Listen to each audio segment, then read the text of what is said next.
तो hi guys, welcome to our YouTube channel for AS smart learning. तो आज हम करेंगे तो विकास क्लास 10 का फर्स्ट चैप्टर, जो इकोनॉमिक्स का फर्स्ट चैप्टर। तो इसमें हम क्या पढ़ेंगे, जिसमें आय, विकास, साक्षरता दर, शिशु दर, उपस्थिति दर और मानव विकास सूचकांक आदि के बारे में हम पढ़ेंगे। और यह पहला अध्याय है इकोनॉमिक्स का, तो थोड़ा सपोर्ट कीजिएगा। तो अर्थव्यवस्था मतलब पहले हम जानेंगे कि अर्थव्यवस्था क्या है। तो विकास और अर्थव्यवस्था एक ढांचा जिसके अंतर्गत लोगों की आर्थिक क्रियाओं का अध्ययन किया जाता है। मतलब अर्थव्यवस्था मतलब एक ऐसा ढांचा, एक मतलब इस प्रकार का ढांचा जिसमें लोगों की आर्थिक क्रियाओं के, जैसे आर्थिक क्रियाओं किस प्रकार के अध्ययन किया जाता है। मतलब लोगों के क्या कार्य हैं, क्या नहीं, ये क्या समस्याएं, इन सब के बारे में उन लोगों का अध्ययन किया जाता है। तथा विकास के विभिन्न लक्षण और उसके परम इसको विरोधी भी पढ़ेंगे।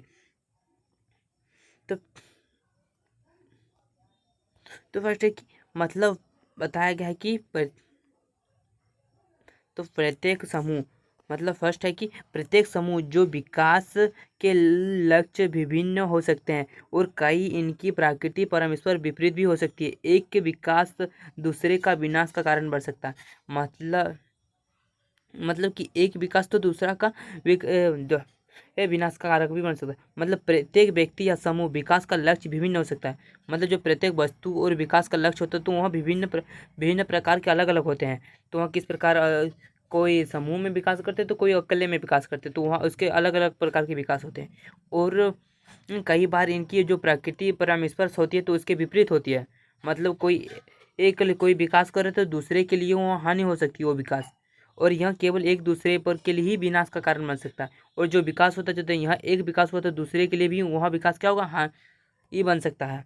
मतलब कि हानि हो सकता है। तो जैसे कि लिए एक विकास के उदाहरण के लिए मानते हैं नदी नदी पर बांध बनना। यानी कि किसी नदी पर बांध बनाया जा रहा है।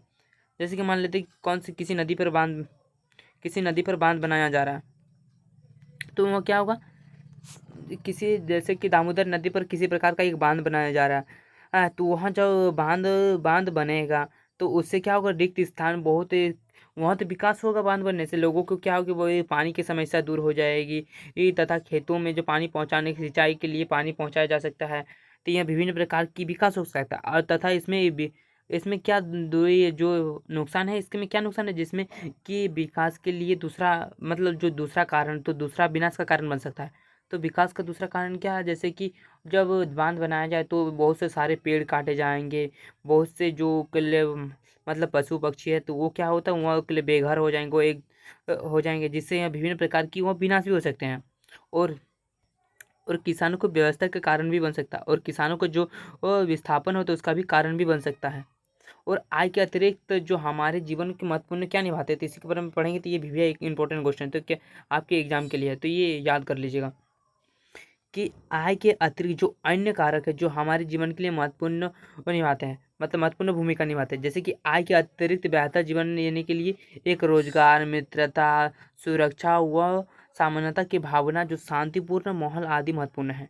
तो आय के अतिरिक्त हमारे कार्य में जीवन में क्या क्या महत्वपूर्ण है, जैसे कि बेहतर जीवन के परिवार, एक परिवार फर्स्ट परिवार हो जाता है, फिर रोजगार हो जाता है, फिर मित्रता, सुरक्षा और समानता की भावना, और शांतिपूर्ण माहौल इत्यादि महत्वपूर्ण है। क्योंकि मुद्रा केवल भौतिक समस्या ही खरीदी की जाती है। मतलब जो मुद्रा केवल जो हमारी भौतिक आवश्यकताओं को पूरा कर सकती है, जैसे कि वो परिवार पूरा नहीं कर सकती, मित्रता पूरा नहीं कर सकती मुद्रा।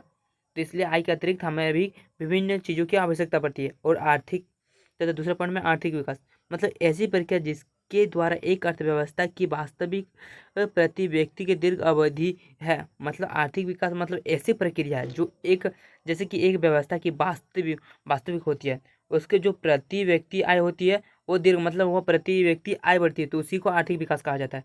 मतलब किसी व्यक्ति की आय, मान लेते उदाहरण के लिए, मान लेते किसी व्यक्ति का, रोहन का आय 1,000 पर डे इनकम है।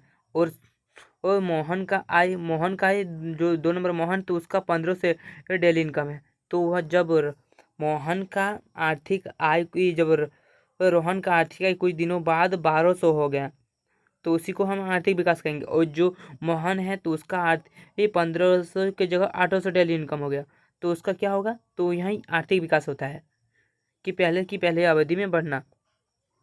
आर्थिक विकास की साक्षरता दर, मतलब आर्थिक विकास के लिए साक्षरता दर की अनिवार्यता।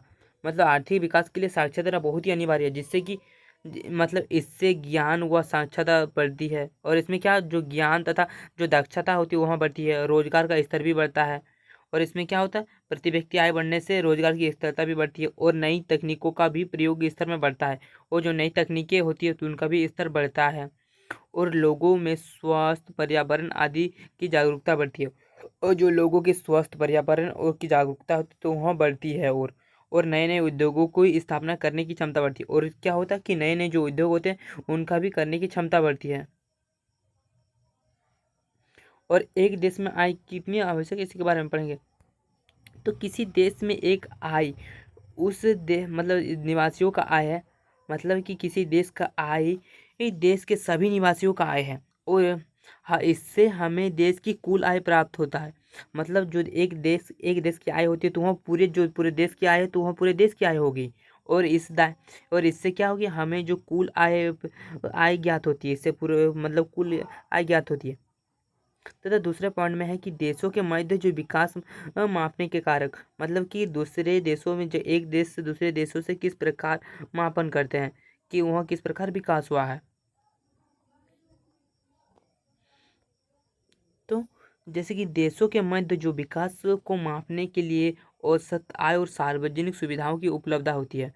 मतलब किसी देश को जो मापने के विकास को मापने के लिए प्रथम होती है औसत आय के साथ वह सार्वजनिक सुविधा की भी उपलब्धता देखती है, और साथ में स्वास्थ्य सेवाएं, जन्म व मृत्यु दर और जीवन प्रत्याशा और प्रदूषण मुक्त वातावरण आदि मानकों को भी प्रयोग किया जाता है, और इन सभी का भी प्रयोग किया जाता है किसी देश को विकास का मापने के लिए। तो पहला क्या किया जाए तो औसत आय, दूसरा होगा सार्वजनिक जो वो सार्वजनिक सुविधा सुरक्षा उपलब्ध होती है वो, तथा तीसरा हो गया स्वस्थ शिक्षाएं जन्म व मृत्यु दर होगा, तीसरा चौथा और जीवन प्रत्याशा और प्रदूषण मुक्त वातावरण आदि इनका भी प्रयोग किया जाता है। और देश का औसत आय की गणना करेंगे दूसरे पॉइंट में हम। जो देश की औसत आय की गणना किस प्रकार करेंगे कि देश में औसत आय की गणना, तो प्रत्येक प्रत्येक आय के लिए देश का आय गणना अंतर्राष्ट्रीय मुद्रा डॉलर में मापी जाती है। मतलब किसी देश का जो वो क्या आय की गणना की जाती है तो वहाँ अंतर्राष्ट्रीय मुद्रा मतलब डॉलर में मापी जाती है, कि जैसे कि भारत में $1 बराबर कितना होता है, 95 रुपीस होता है। तो उसी को वहाँ क्या किया जाता है, तो अंतर्राष्ट्रीय मुद्रा में तो वहाँ डॉलर में मापा जाता है। $1 बराबर 95 रुपीस मतलब रुपया होता है भारत करेंसी में। तो ये कभी कभी एमसीक्यू मतलब दूसरे एग्जाम में पूछा जाता है, या किसी स्कूल या किसी फंदी पूछ दिया जाता है कि $1 मतलब क्या होता है, तो $1 कितने रुपये के बराबर होता है, तो $1 $95 के बराबर होता है। तथा हम तो दूसरे टॉपिक में अब आते हैं, तो दूसरे पॉइंट में है कि जो मतलब एक विकासशील और विकासशील देशों की मुख्य विशेषताएं क्या होती है। मतलब एक विकासशील देश और विकसित देश की विशेषताएं। एक विकासित देश क्या होता है, जो मतलब डेवलपमेंट कर रहा है, और विकासित जो डेवलप कर चुका मतलब विकसित देश या ये विकासित देश वो डेवलप कर चुका है, जैसे कि नए तकनीक को विकसित का उद्योग करना। मतलब विकासित देश जो डेवलप हो रहा है धीरे धीरे पहले से पहले स्थिति में, जैसे कि भारत विकासित देश है, और क्या ये जापान क्या है, विकासशील देश है। इस प्रकार जैसे कि नई तकनीकों व विकसित उद्योग मतलब उच्च स्तरीय रहन सहन। इसमें जो नई तकनीक है जैसे कि नई प्रकार की मशीनें, और उद्योग में जो विभिन्न प्रकार के उद्योग लगाए जा रहे नए नए विकासशील देश में, और उच्च स्तरीय रहन सहन मतलब वो जो जैसे कि स्वास्थ्य शिक्षाएं और इसके लिए रहन सहन में भी ध्यान दिया जाता है, और उच्च प्रति व्यक्ति आय। और इसमें के जो विकासशील देश है वहाँ धीरे धीरे जो उच्च प्रति व्यक्ति आय में भी हो रहा है। और साक्षरता दर, साक्षरता मतलब जो पढ़ने की ये होती है उसी को वो कहा जाता है कि भारत। तो ये क्वेश्चन एमसीक्यू में पूछा जाता है हमेशा कि भारत में सबसे अधिक साक्षरता वाला राज्य कौन सा है। तो भारत में सबसे अधिक साक्षरता वाला राज्य केरल है। तो भारत में सबसे साक्षरता वाला राज्य कौन सा है, केरल। तथा लोगों तथा चौथा है कि ये लोगों की स्वास्थ्य स्थिति बेहतर, मतलब लोगों की स्वास्थ्य जो स्थिति उसका बेहतर हो, जैसे कि जन्म दर मृत्यु दर पर नियंत्रण हो। ना कि जन्म दर मृत्यु दर और तीन प्रकार के, मतलब जन्म दर और मृत्यु दर का नियंत्रण के तीन प्रकार के, एक प्राथमिक अवस्था, द्वितीय अवस्था और तृतीय अवस्था। मतलब प्रथम अवस्था में क्या होता है, ज़्यादा मृत्यु होती है, और द्वितीय अवस्था में क्या होती है कि द्वितीय अवस्था में क्या होती है कि वो नहीं कम ज़्यादा द्वितीय अवस्था में ज़्यादा जन्म लेती है और कम मृत्यु होती है, और तृतीय अवस्था में क्या, ना ही ज़्यादा जन्म लेती है और ज़्यादा नहीं लोग मरते हैं, ये तृतीय अवस्था में होती है। और विकासशील देश, तो दूसरे पॉइंट में विकासशील देश के बारे में पढ़ेंगे। तो विकासशील देशों में के लिए जैसे औद्योगिक रूप से पिछड़े हुए, जो विकासशील देश होते हैं उसमें औद्योगिक रूप पिछड़े हुए हैं और निम्न प्रति व्यक्ति आय हैं, और निम्न प्रति व्यक्ति आय मतलब कम कम प्रति व्यक्ति आय हैं विकासशील देश। जैसे कि भारत विकासशील देश है, उसी को विकासशील देश मतलब विकास कर रहा है, और विकसित देश वो जैसे कि जापान विकसित कर सकते विकसित देश है। तथा सामान्य रहन सहन मतलब सामान्य जैसे कोई नॉर्मल रहन सहन होता है, और साक्षरता दर पर नियम मतलब जो साक्षरता दर होती है जैसे कि पढ़ाई पर वो या तो लिमिट होती है, जैसे कि कोई कोई बहुत स्टूडेंट क्या होता है कि बिहार, खास करके बिहारों को स्टूडेंट क्या होती है, मतलब वहाँ जो पर स्टूडेंट क्या होती है कि जो उद्योग मतलब जो फर्स्ट हम पढ़ेंगे कि उद्योग बिछड़े हुए, जैसे कि कई कंपनियां होती है कि कभी खुलती है तो कभी बंद हो जाती है, तो ये फर्स्ट जो विकासशील देशों में आती है। और निम्न प्रति व्यक्ति आय, और निम्न प्रति व्यक्ति आय में क्या होती है कि जैसे कि निम्न प्रति व्यक्ति आय किसी की निम्न प्रति आय व्यक्ति आय, जैसे कि एक दिन में दिन का इनकम 150 या 200 से होता है, तो उन्हीं को निम्न प्रति व्यक्ति आय कहा जाता है कि वो बहुत ही कम प्रति व्यक्ति है। और साक्षरता दर पर नियम, जैसे कि बहुतों क्या होता है कि ये निम्न प्रति व्यक्ति आय पर लिमिट मतलब कि साक्षरता दर पर लिमिट तक होता है, जैसे कि वहाँ कोई विद्यार्थी 10 तक पढ़कर वहाँ बाहर काम के लिए चला जाता है तथा वहाँ बहुतों विद्यार्थी क्या करते हैं कि 12th करते हैं, उसके बाद वहाँ बाहर चले जाते हैं, जिससे वो निम्न के लिए वहाँ क्या होते हैं, वो पहले की तरह वो पढ़ नहीं पाते पूरी तरह से। तथा दूसरा पॉइंट है कि सामान्य रहन सहन, सामान्य रहन सहन मतलब नॉर्मल रहन सहन, जैसे कि कोई गांव या स्थान में कई स्थान में या एक की घर या कच्चे मकान इत्यादि रहन सहन और अच्छे स्वास्थ्य अच्छाई नहीं, अच्छे स्वास्थ्य नहीं, वहीं से असामान्य रहन सहन और बेहतर स्वास्थ्य का अभाव। और इसमें क्या होता है कि बेहतर स्वास्थ्य का अभाव होता है कि और अधिक मृत्यु दर होती है।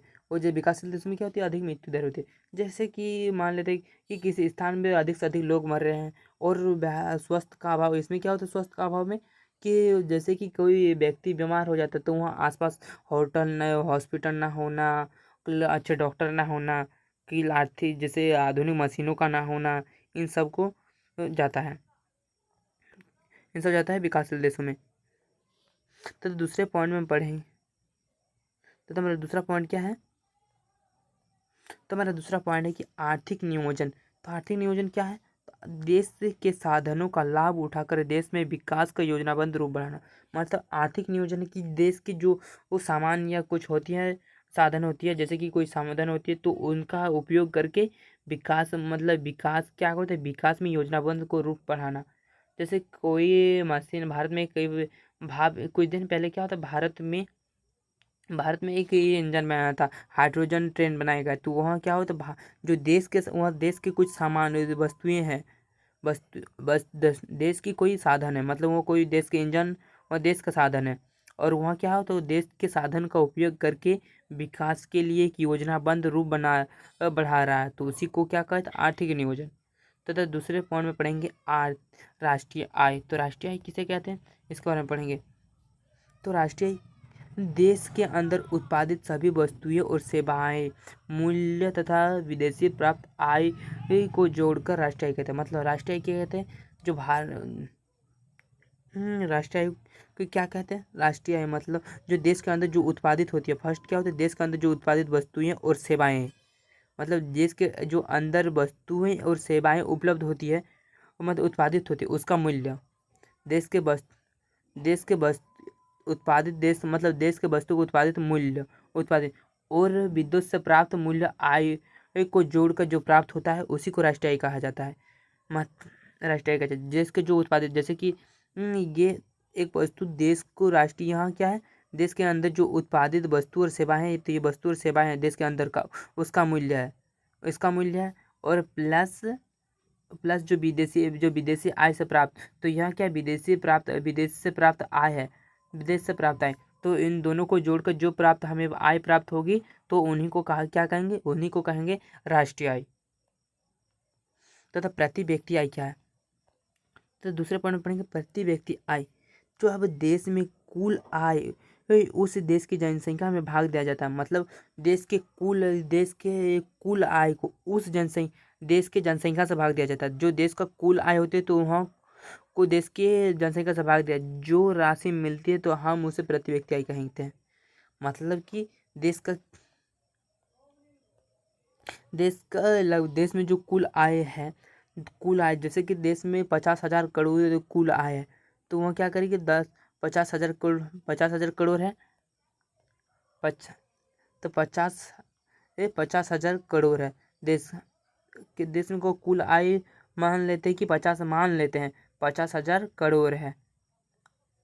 देश का कुल आय कितना है तो 50,000 करोड़। और उसका भारत में जनसंख्या कितना है 126 करोड़। 126 करोड़। तो इसको क्या करेंगे हम, इनको क्या करेंगे, ये भाग देंगे और इससे भाग से जो निकलेगा उसी को हम प्रति व्यक्ति आय कहेंगे। उस इसको हम क्या कहेंगे, प्रति व्यक्ति आय कहेंगे। जब देश के कुल जनसंख्या मतलब देश के कुल आय जब देश के कुल आय और कुल जनसंख्या को भाग देते हैं, मतलब जनसंख्या को भाग देते हैं, तो उससे जो राशिफल निकलते उसी को प्रति व्यक्ति आय कहा जाता है। और भारत में मध्य आय वर्ग देशों में आता है। और भारत क्या है, मध्य आय के वर्ग देशों में आता है। ना ही ये ज़्यादा आय प्राप्त होती है, ना ही कम प्राप्त होती है, तो यह मध्यांतर में आती है। जैसे कि ज़्यादा मध्य वाले देश हैं कि जैसे कि अमेरिका हो गए हैं, चाइना इत्यादि, और स्विट्जरलैंड इत्यादि देश हो गए हैं। तो ये क्या है, ज़्यादा मतलब ज़्यादा वर्ग वाले देश, जो कुल आय में ज़्यादा रहने वाले। और जैसे कि निम्न हो गए बांग्लादेश हो गए, भूटान हो गया, यह निम्न देश वाला आय है। तो यह प्रति व्यक्ति आय भारत में प्रति व्यक्ति आय 2019 के अनुसार क्या था, तो इसमें मतलब US डॉलर में 6,700 प्रति वर्ष थी। 6,700 प्रति वर्ष डॉलर थी भारत में 2019 के अनुसार। तो दूसरे खंड में शिशु मृत्यु दर। तथा शिशु मृत्यु दर के किसी वर्ष में पैदा हुए 1000 वर्ष जीवित बच्चों की आयु से मरने वाले बच्चों की अनुपात दिखाई जाती है। मतलब किसी वर्ष में पैदा हुए 1 वर्ष की आयु पहले, मतलब वो बच्चों के किसी वर्ष 1000 जीवित बच्चों में 1 वर्ष की आयु से मरने वाले बच्चों का अनुपात दिखाया जाता है।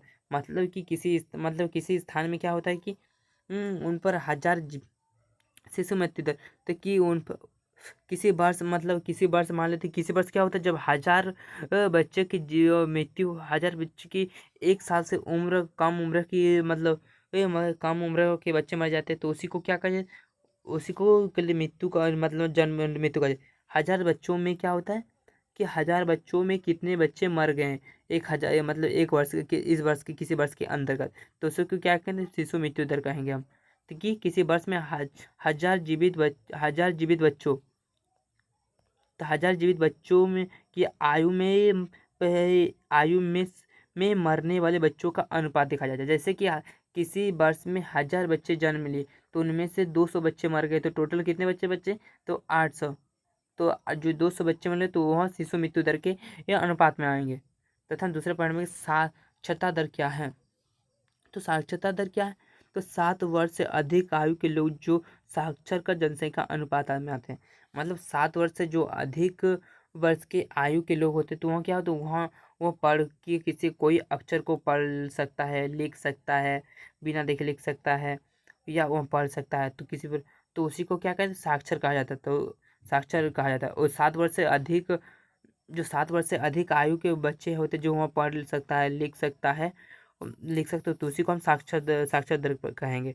और जो 7 वर्ष से अधिक आयु के बच्चे जो लोग साक्षर का अनुपात होते हैं, मतलब हजार बच्चों में क्या होता है, 1000 लोगों में कितने लोग पढ़े लिखे हैं। जैसे कि 1000 लोगों में टोटल हमारे यहाँ क्या 990 लोग पढ़े हुए हैं और 10 लोग अनपढ़ है, तो इसे क्या कहेंगे, साक्षरता दर। जो 990 लोग हैं तो वहाँ साक्षर है, तो इसी को हम साक्षर दर कहते हैं। तो निवल उपस्थिति का अनुपात, तो निवल उपस्थिति का अनुपात क्या, जैसे कि 14 और 15 वर्ष की आयु जो स्कूल जाने के लिए कुल बच्चों का, उस आयु में कुल बच्चों का प्रतिस्थापन है। मतलब निब्बल बच्चों की अनुपस्थिति जो 14 और 15 वर्ष की आयु के लिए स्कूल जाने वाले बच्चे होते हैं, तो उसकी आयु वर्ग के कुल बच्चों के साथ साथ होती है। तथा BMI के बारे में पढ़ेंगे दूसरे पॉइंट में, क्या है BMI। तो मतलब मानव विकास सूचकांक, तो शरीर का द्रव्यमान जो सूचकांक पोषण वैज्ञानिक किसी वयस्क अल्प शोषित होने पर जांच कर सकते हैं। यदि 18.5 से कम हो तो वह कुपोषक, अगर 25 से ऊपर है तो वह मोटेपे का ग्रस्त है। मतलब किसी शरीर का द्रव्यमान सूचकांक पोषण मतलब वैज्ञानिक मांगता है, तो वहाँ जो अल्प पोषित हो जांच कर वहाँ जांच करता है, तो वहाँ अल्प पोषित को जांच कर वह क्या करता है, अल्प पोषित होने से जांच करता है, तो वहाँ जो 18.8 से कम कम हो तो वहाँ क्या होगा, वहाँ कुपोषित होगा। और वहाँ जो कुपोषित होगा, और अगर वहाँ 25 से ऊपर हो तो वहाँ क्या होगा, मोटापा होगा, मोटापे में ग्रस्त होगा। तो दूसरे पॉइंट में है कि मानव विकास सूचकांक क्या है। तो मानव विकास सूचकांक क्या है कि आयु अन्य कारक किसी सामांकित सूची जिसके आधार पर किसी देश की एक गुणवत्ता के आधार पर वर्गीकृत किया जाता है। मतलब आय या अन्य किसी कारक में किसी क्या देश में, तो या सांख्यिकीय सूची के आधार पर क्या किया जाता है, देश की गुणवत्ता के आधार पर वहाँ वर्गीकृत किया जाता है। और यहाँ विभिन्न देशों में विकास के स्तर पर मूल्यांकन का मापदंड है। और यहाँ क्या है, किसी और विभिन्न देशों में यह मूल्यांकन का मापदंड है। इसमें देशों की तुलना लोगों की शैक्षणिक स्तर, स्वास्थ्य और प्रति व्यक्ति आय पर आधारित किया जाता है मानव विकास सूचकांक। तो मानव विकास सूचकांक भारत का स्थान किस प्रकार का हम देखेंगे। तो जो मानव विकास सूचकांक है, तो भारत में यहाँ 136वां स्थान पर है। मानव विकास की सूचकांक भाग की गणना में 136वां स्थान पर है। मतलब कि किस प्रकार के भारत अभी बहुत ही निम्न मानव विकास सूचकांक में भारत बहुत ही निम्न स्तर पर है। जबकि यहाँ भारत क्या होता है, जब भारत विश्व के बड़े बड़े देशों में 7 नंबर पे आते हैं, तो वहाँ टॉप 10, भारत टॉप 100 तक नहीं है, तो यहाँ 136वां देशों में है वर्तमान समय में। तो किस प्रकार भारत में भ्रष्ट हो चल रही होगी। तथा विकास की धारणता, मतलब विकास की धारणता क्या है, विकास की धारणता का भी अभिप्राय है कि पर्यावरण के बिना नुकसान पहुंचाए विकास करना, वर्तमान पीढ़ियों की जरूरतों के साथ भावी पीढ़ियों की जरूरत रखना। मतलब विकास की धारणता क्या है कि पहले हम इस प्रकार विकास करें, मतलब हम इस प्रकार विकास करें कि हमारा भी मतलब विकास बिना इस प्रकार विकास करें कि जो हमारे भावी के जो पर्यावरण है उसको बिना नुकसान के विकास करे, और जो जरूरत की चीज़ें तो जो हमारे साथ साथ जो हम भी यूज़ कर सके और जो हमारे आने वाली पीढ़ियाँ वो भी यूज़ कर सके, तो इसी को क्या कहा जाता है, विकास की धारणता। मतलब हम विकास करें और वर्तमान समय में भी हम यूज़ करें, और जो हमारे भावी पीढ़ी आने वाली जो पीढ़ी है वो भी यूज़ यूज़ करे, तो इन सब का ध्यान रखते हैं हम, ध्यान रखकर विकास करना चाहिए, ध्यान रखना चाहिए। तो इनको ही धार्मिकता का विषय कहा जाता है, मतलब विकास की धार्मिकता कहा जाता है। तो विकास की धार्मिकता की विशेषताएं क्या क्या है। तो विकास की धार्मिकता की विकास जैसे संसाधनों का विवेकपूर्ण उपयोग, मतलब संसाधनों को वह कुशल पूर्वक और के लिए विवेकपूर्वक वो होगा, वो बर्बाद नहीं होंगे। और नवीकरणीय संसाधनों का अधिकतम उपयोग, और जो नवीकरणीय संसाधन है तो उनका अधिक से अधिक उपयोग किया जाए, और नवीकरण साधन को कितना हो जितना कम से कम उपयोग करना चाहिए, और उन्हें और नवीकरण संसाधन को बर्बाद नहीं किया जाए। नवीकरण पहला हम नवीकरण और नवीकरण। तो नवीकरणीय संसाधन क्या है कि एक बार यूज़ करने पर उसका दोबारा हम यूज़ कर सकते हैं, तो उसी को नवीकरणीय संसाधन कहा जाता है। और अनवीकरणीय संसाधन क्या है कि हम एक बार यूज़ कर लें तो उसका दोबारा यूज़ नहीं कर सकते, उसी को अनवीकरणीय संसाधन कहते हैं। तो नवीकरणीय संसाधन का अधिक से अधिक उपयोग करें, और विकल्प संसाधनों को ढूंढने में मदद करे।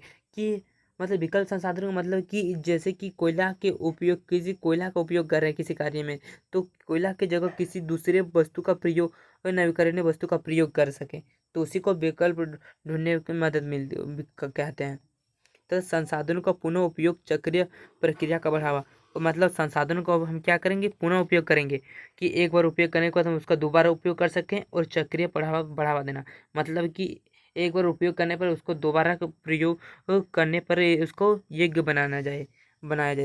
तो दूसरा पॉइंट है कि नवीकरण संसाधन, मतलब भूमिगत जल जो नवीकरण संसाधन का उदाहरण है। तो भूमिगत जल क्या है, नवीकरण संसाधन का उदाहरण है। कि एक बार यूज़ करने पर, जैसे कि हम किसी स्थान पर पानी सूख गया तो वहाँ क्या जल वाष्पीकृत होकर आसमान में चला जाता है, और धीरे धीरे वहाँ बाद में बारिश बनकर नीचे की ओर आ जाता है। तो उसी प्रकार भारत, ये मतलब जल एक नवीकरण संसाधन है। जैसे कि मतलब ये फसल में पौधों की तरह संसाधनों की पुनः पूर्ति प्रकृति पर निर्भर करती है, और जो पौधे फसलें की होती है इस तरह के साधन तो क्या होते हैं, पूर्ण मतलब पुनः पूर्ति वह प्रकृति पर ही निर्भर करती है। लेकिन यह हम संसाधनों की अति उपयोग कर सकते हैं, और लेकिन हम क्या करते हैं, इन संसाधनों का अधिक से अधिक उपयोग कर रहे हैं। जैसे कि उदाहरण के लिए भूमिगत जल को वो बरसात के द्वारा रही पुनः मतलब रही पुनः पूर्ति का अधिक प्रयोग कर रहे हैं, और हम इन साधनों का अति उपयोग कर रहे हैं, जिससे कि पानी की स्तर भी कम हो रही है। तथा गैर नवीकरणीय संसाधन क्या है, तो दूसरा पॉइंट में हमारा गैर नवीकरणीय साधन क्या, गैर नवीकरण वही साधन जिसका एक मतलब कुछ वर्षों के पश्चात समाप्त हो जाता है। तो संसाधनों का उपयोग धरती पर निश्चित भंडार और उनका उपयोग पुनः उपयोग नहीं कर सकते। मतलब गैर नवीकरणीय संसाधन क्या है कि एक बार इसको उपयोग करने पर कुछ वर्षों बाद क्या हो जाता है, तो वह बाद में समाप्त हो जाता है। तो इसी को गैर अनवीकरणीय संसाधन कहा जाता है, मतलब कि अनवीकरणीय संसाधन मतलब इनका कम से कम उपयोग करना चाहिए, और हमें भावी पीढ़ियों का नवीकरण संसाधन को यानी कि गैर नवीकरण संसाधन को ऐसा उपयोग करना चाहिए जो हमारे आने वाली पीढ़ियों के लिए भी एक काम दे। तो आज के साथ आज का हमारा चैप्टर यहीं ख़त्म होता है। साथ में दूसरे पॉइंट में आगे जाकर हम दूसरे पॉइंट में पढ़ेंगे दूसरा चैप्टर। तो आपको किसी भी प्रकार के डाउट तो हमें के लिए कमेंट में बता सकते हैं। Thank you for watching.